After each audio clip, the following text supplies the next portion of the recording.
وَأَذْهَبَ اللَّهُ عَنْهُمُ الرِّجْسَ وَطَهَّرَهُمْ تَطْهِيرًا اللهم صل على محمد وآل محمد أما بعد فقد قال رسول الله صلى الله عليه وسلم الجنة تحت أقدام الأمهات سبحان اللہ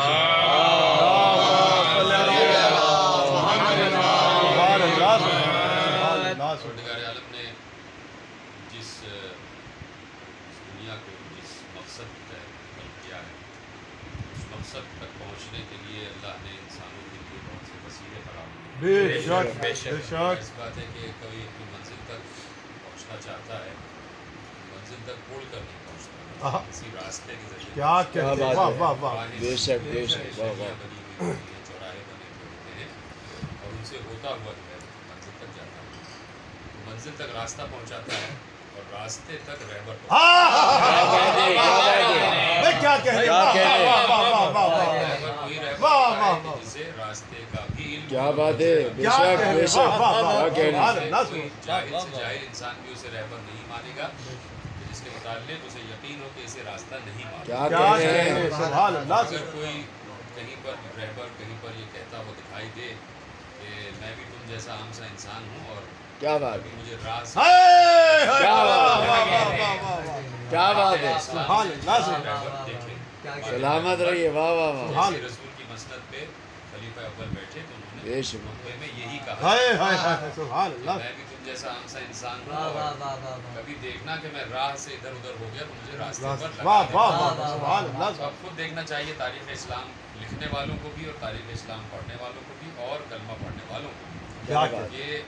یہ عقل انسانی کا فیصلہ ہوتا ہے، اس میں ضروری نہیں ہے کہ وہ بہت پڑھا لکھا انسان ہو یا تعلیم یافتہ بے ہو، شک، سامنے کی بات ہے عقل انسانی۔ ایک جاہل انسان بھی یہ فیصلہ کر لیتا ہے جو یہ کہہ دیتا ہے کہ کسی نے راستہ پوچھا اور وہ کہنے والا واہ کہہ واہ دیتا ہے کہ مجھے راستہ نہیں معلوم، سبحان اللہ، تو اس کے پیچھے نہیں چل پڑتا وہ، اس کو راستہ نہ معلوم ہو تو اس کے پیچھے نہیں چلا جاتا۔ یہ ایک جاہل انسان، ایک جھاپڑی والا، ایک ٹھیلے والا بھی یہی کرتا ہے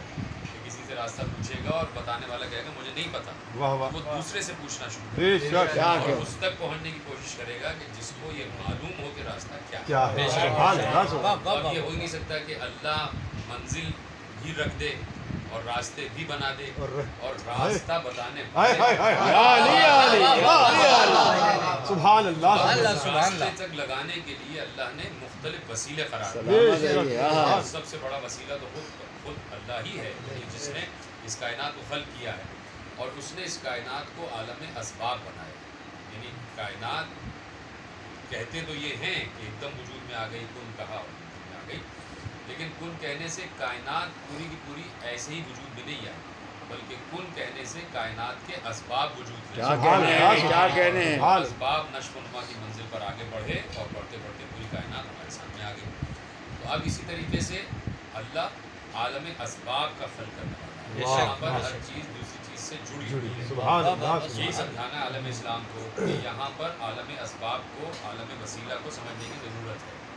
اللہ ہر کام کن کہہ کے کر سکتا ہے، وہ بے شک، قادر مطلق ہے، وہ علی کل شیء قدیر ہے، لیکن اس نے، میں اکثر مثال دیتا ہوں کہ اس نے یہ نہیں کیا کہ یہ بڑے بڑے درخت جو ہمارے سامنے یہ پیپل کے، یہ برگد کے، یہ نیم کے اتنے چھتناک درخت ہو جاتے ہیں،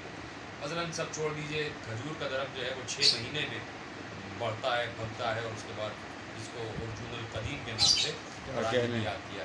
تو ایسا کیوں نہیں ہو گیا کہ 25 سال لگے پیپل کے درخت کو چھتنار ہونے میں، تو اللہ نے کن کہہ دیا اور وہ پورا کا پورا ویسے ہی چھتنار ہو گیا۔ کیا بات ہے، یہ پوری بات ہے، لیکن اللہ نے کہا کہ ایسے نہیں ہوتا ہر کام۔ ہم نے یہ طریقہ رکھا ہے کہ تم ایک بیج چھوٹا سا لوگے اور اسے زمین میں دفناؤ گے، اس میں مٹی ڈالو گے، سلسلہ، اس بیج واہ کی واہ واہ، پرورش کرو گے، واہ واہ واہ، کیا کہتے ہیں، واہ واہ واہ، بے شک، اور ایک مخصوص عرصے تک زمین میں رہے گا اور پھر زمین کا سینہ چیرتا ہوا کیا کہنے ہیں، کیا کہنے ہیں، اور وہ بوٹے کی شکل میں ہوگا۔ پھر اگر تم نے اس کی پرورش کی تو وہ بوٹا جو ہے پودا بن جائے گا، اور پھر تم نے اگر اس کی پرورش کی تو وہ پودا جو ہے درخت بن جائے گا، اور پھر پرورش کی تو درخت میں پھول آ جائیں گے، پھر پرورش کی تو وہ پھول پھلوں میں بدل جائیں گے، اور وہی پھل تمہاری نشو و نما کے لیے استعمال ہوگا۔